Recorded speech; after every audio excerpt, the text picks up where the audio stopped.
الحمد لله رب العالمين والعاقبة للمتقين والصلاة والسلام على سيد الأنبياء والمرسلين وعلى آلہ واصحابہ اجمعین۔ آج بھی ہمارے چند احباب نے سوالات بھیجے ہیں، ان کے جوابات آپ حضرات کی خدمت میں ہے۔ سب سے پہلا سوال یہ ہے کہ ایک بکری ہے، وہ ایک بچہ دے کر کے اب وہ بچے نہیں دیتی ہے، 2-3 سال سے وہ بچے نہیں دے رہی ہے، تو کیا ایسی بکری کی قربانی کرنا جائز ہے، کر سکتے ہیں؟ اس کا جواب یہ ہے کہ جی ہاں، ایسی بکری کی قربانی کر سکتے ہیں۔ بکری عیب دار نہ ہو،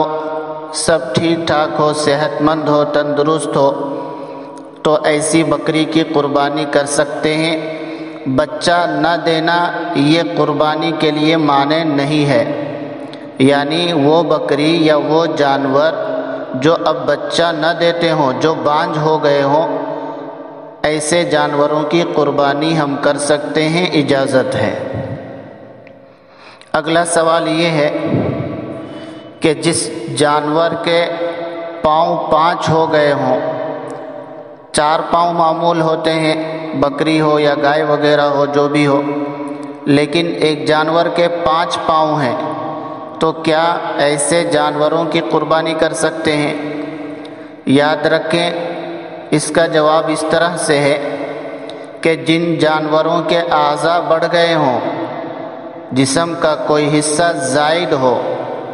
کان زائد ہوں، سینگ زائد ہوں یا پاؤں زائد ہوں، تو ایسے جانوروں کی قربانی نہیں کر سکتے، جائز نہیں ہے۔ ایسے جانوروں کی قربانی کرنا درست نہیں ہے۔ ایک ساتھی کا سوال یہ ہے کہ ایک ہی جانور میں نفلی قربانی اور واجب قربانی دونوں کر سکتے ہیں کیا؟ اس کا جواب یہ ہے کہ ایک ہی جانور میں نفلی اور واجب دونوں قربانی کر سکتے ہیں۔ ایسا بھی ہو سکتا ہے کہ ایک بڑا جانور ہو جس میں 2-4 آدمی واجب قربانی کے حصے لے رہے ہوں اور 1-2 آدمی نفلی قربانی کے حصے لے رہے ہوں، ایسا بھی صحیح ہے۔ اور ایسا بھی صحیح ہے کہ ایک ہی آدمی بڑا جانور کر رہا ہے، اس میں سے چند حصے واجب قربانی کے لیے اور چند حصے نفلی قربانی کے لیے،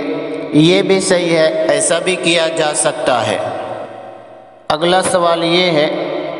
کہ جس انسان کے اوپر قرض ہو، کیا اس پر بھی قربانی ہے؟ اس کا جواب یہ ہے کہ دیکھا جائے گا کہ قرض کتنا ہے، جتنا قرض ہے اس کو الگ کر لیا جائے گا اور پھر اس کے بعد دیکھا جائے گا اس کے پاس بچتا کتنا ہے، اصلی ضرورت کے علاوہ کتنا مال بچتا ہے، چاہے وہ سونا ہو، چاندی ہو یا دیگر زمین جائیداد، گاڑی واڑی، اصلی ضرورت کے علاوہ ہونا چاہیے، تو وہ کتنا بچتا ہے۔ اگر قرض کے بقدر نکالنے کے بعد اتنا بچ جاتا ہے جس سے وہ 612 گرام چاندی خرید سکے، تو پھر ایسی صورت میں اس انسان پر قرض ہوتے ہوئے بھی قربانی واجب ہے۔ قرض جتنا ہے اتنا نکال دیں گے، نکالنے کے بعد پھر دیکھیں گے کہ کتنا اب بچ رہا ہے، جتنا بچتا ہے اس کا حساب لگائیں گے، اور وہ حساب اگر اتنا پہنچ جاتا ہے جس سے 52.5 تولہ چاندی خریدا جا سکے، یعنی 612 گرام چاندی خرید سکے، تو پھر قرض ہوتے ہوئے بھی اس انسان کے اوپر قربانی کرنا واجب ہے۔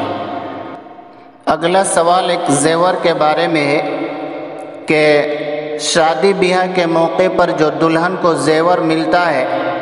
چاہے وہ مائکہ والوں کی طرف سے ہو، چاہے وہ سسرال والوں کی طرف سے ہو، تو کیا اب وہ زیور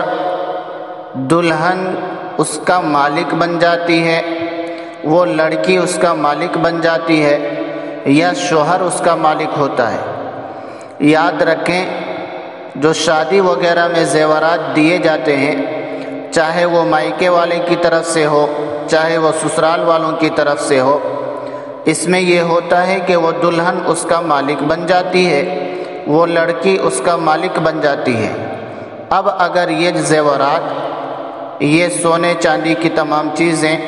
اگر اتنی ہے جس سے کہ 52.5 تولہ چاندی کے برابر بن جاتے ہیں، اس کے پیسے کو ملا لیا جائے، ٹوٹل کر لیا جائے، اس کے بعد دیکھا جائے کہ کتنا زیور بنتا ہے۔ اگر ان زیورات کو ملانے کے بعد اتنے پیسے بن جاتے ہیں جس سے 52.5 تولہ یعنی کہ 612 گرام چاندی خرید سکیں، تو ایسی صورت پر بیوی کے اوپر قربانی کرنا واجب ہے۔ اب رہی بات یہ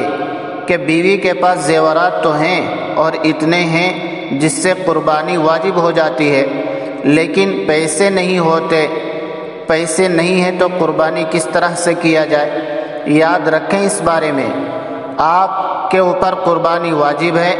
آپ ان زیوروں کو بیچ کر بھی قربانی کریں، آپ کے لیے ضروری بنتا ہے۔ اور اگر آپ زیور نہیں بیچنا چاہتی ہیں تو آپ کسی سے لے کر کریں تو بھی آپ کے اوپر ضروری بنتا ہے، نہیں تو آپ کے شوہر آپ کی طرف سے قربانی کریں تاکہ آپ کے پاس زیور ویسے ہی باقی رہے اور آپ کے ذمے سے جو واجب ہے وہ ادا ہو جائے۔ اگر آپ کی طرف سے آپ کے شوہر یا دیگر کوئی بھی آدمی، آپ کے والدین میں سے یا کوئی بھی رشتہ داروں میں سے کوئی قربانی نہیں کرتا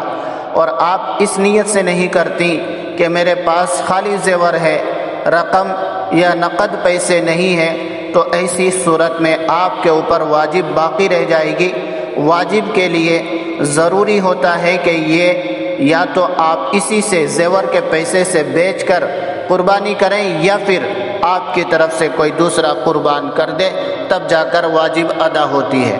امید کرتا ہوں کہ یہ ساری باتیں ہمارے تمام احباب کو، دوستوں کو سمجھ میں آتی ہیں۔